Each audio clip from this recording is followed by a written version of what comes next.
Welcome everyone. Let's begin our lesson for today by going over our learning goals and success criteria. First, what are we learning? We're learning how to simplify radical numbers and how to perform various operations on radical numbers. How are we learning it?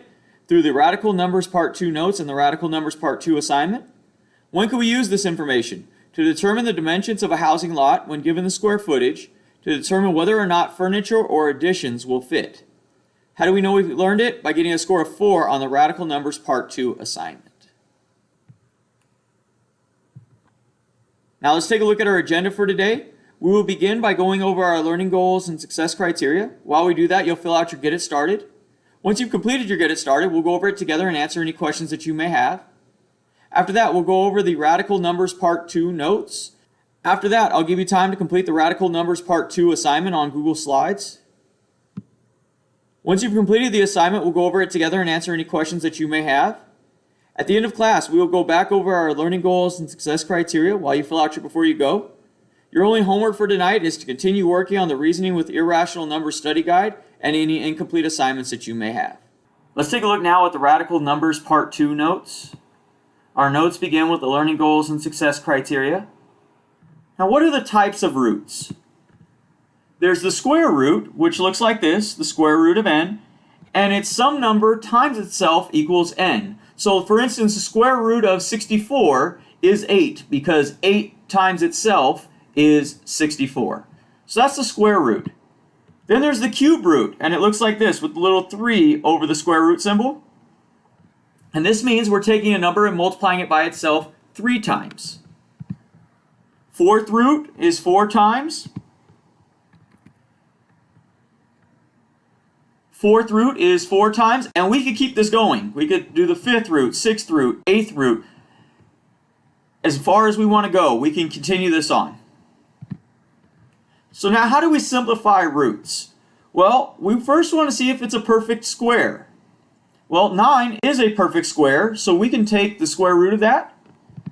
And that's really 3 times 3, right? 9 is 3 times 3. So when we pull it out, we should pull the 3 out because it's 3 squared. So the square root of 9 is just 3. Now let's look at the cube root of 8. Well, 8 is really 2 times 2 times 2. So it is a perfect cube because it's 2 3 times, right? So it's 2 to the 3rd power. So we can pull that out and our answer then would be 2. Now what happens if it's not a perfect square or perfect cube or whatever we're looking for? For instance, 8 is not a perfect square. Well, we can see that it is 2 times 2 times 2, right? So we do have this first part in common. This is a 2 squared times 2. So we can pull that 2 out from the 2 squared, and we're left with 2 square root of 2. Now what about the cube root of 54?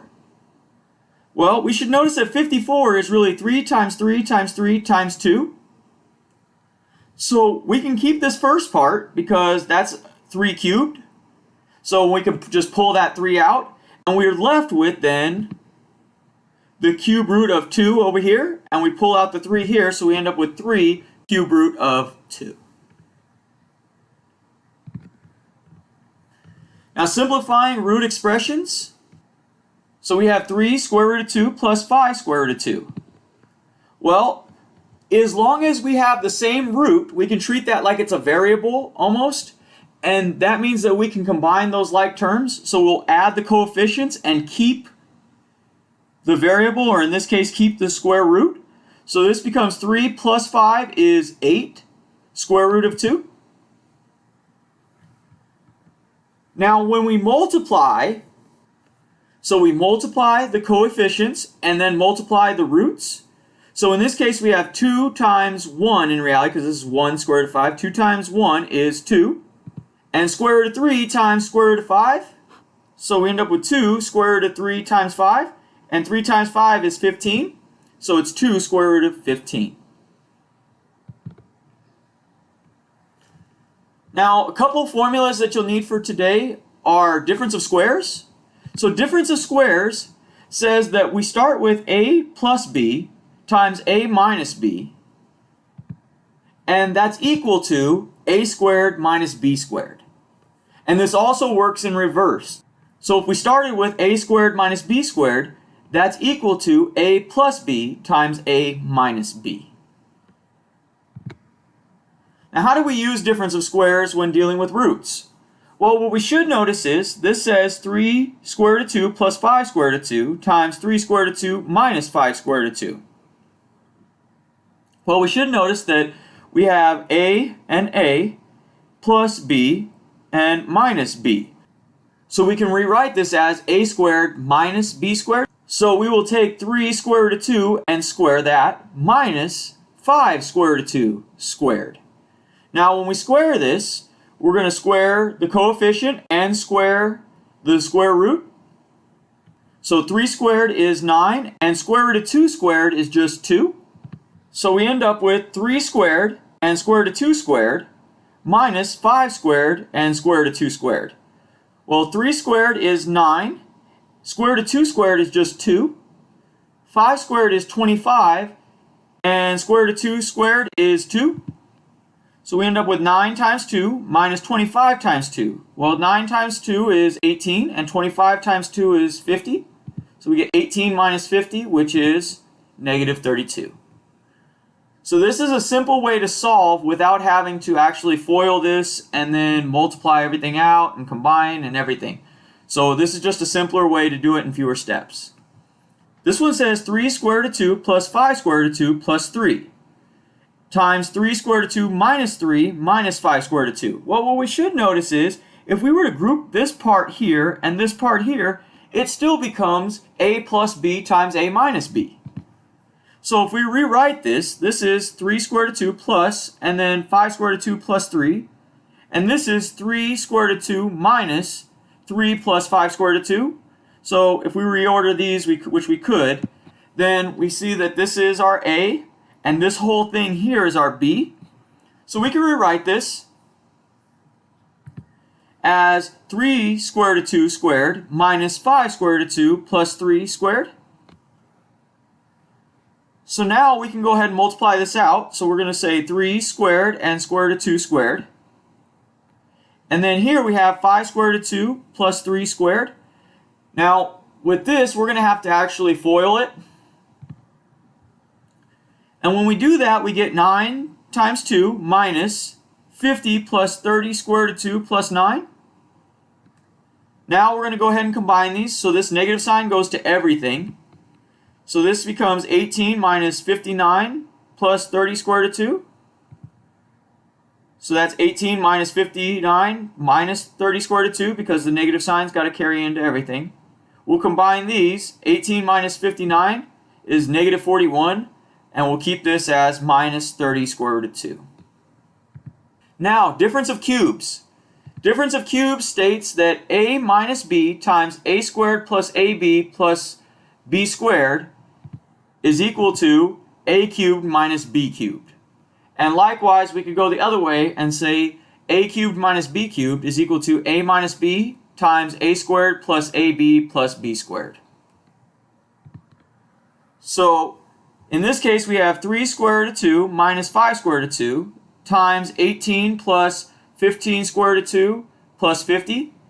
And what we should notice is 3 square root of 2, if we square that, we get 18. And if we square 5 square root of 2, we get 50. So this is really a minus b times a squared plus 2ab plus b squared. So we can rewrite that as 3 square root of 2 cubed minus 5 square root of 2 cubed. Now we just cube these, so this is 3 cubed and square root of 2 cubed. And then we have 5 cubed and square root of 2 cubed. And when we do that, we get 3 cubed, which is 27, and square root of 2 cubed, which is 2 square root of 2. And then here we have 5 cubed, which is 125, and square root of 2 cubed, which is 2 square root of 2. So now we just combine these. So 27 times 2 is 54 square root of 2. And 25 times 2 is 250 square root of 2. Now we just combine these like terms. So we get 54 minus 250 is 196 square root of 2. Now let's talk about the distance formula. Now, if we're given 2 points, such as A and B, and they have an x value and a y value each, the distance between the 2 points follows from the formula below. So we're given this formula, d stands for distance, is equal to the square root of the difference of the x's squared plus the difference of the y's squared. So for instance, if we had 2 points and the first point was 2, 3 and the second point was 4, 6, well, we'd say that the distance is equal to the square root of, we'll take the first one, so this is 4 minus 2 squared plus 6 minus 3 squared. Well, we can see that 2 squared is 4, and 3 squared is 9, so this is 4 plus 9 under the square root. We combine those, and we get square root of 13. There is no perfect square root of 13, so we just leave it like that. Let's talk now about how to sign in to Desmos to complete your work. So what we're going to do is you're going to click on the link to go to the assignment, and it should take you to a page that looks kind of like this. And right here where it says sign in with Google, we're going to click there. And it's going to pop up with our email accounts. You're going to click on your school email account, and it should already have you logged in because you should have already been logged in using Google Classroom. From there, I'm just going to click start the activity, and it will take me into the assignment and allow me to begin.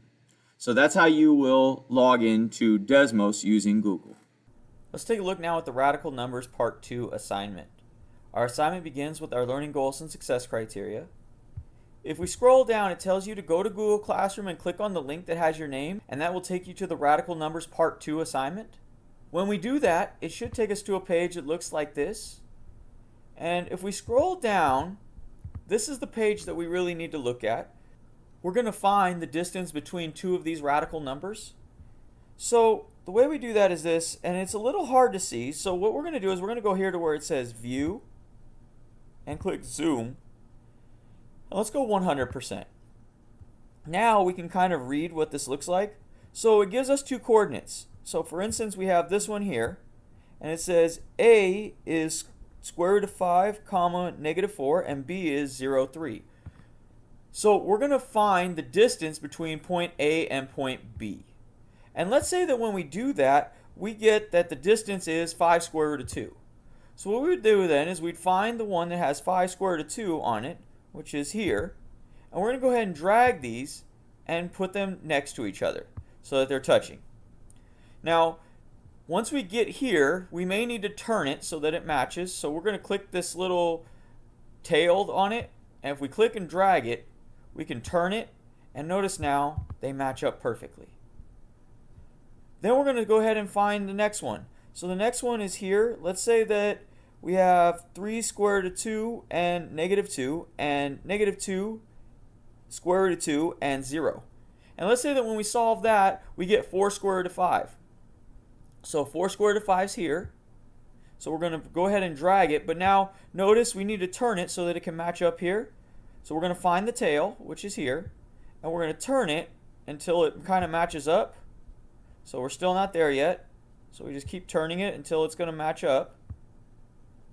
Close, maybe, right? Something like that. And now we can drag it until it's here. We still may need to spin it a little more. That's okay. So we spin it, and now notice they match up. And we're going to keep matching all these things up until we end up with our figure at the end. Now I'm telling you now in the title that it should end up being a star. So this whole thing should end up forming a star. So if it doesn't form a star, then you made some mistakes. So go ahead and complete this activity.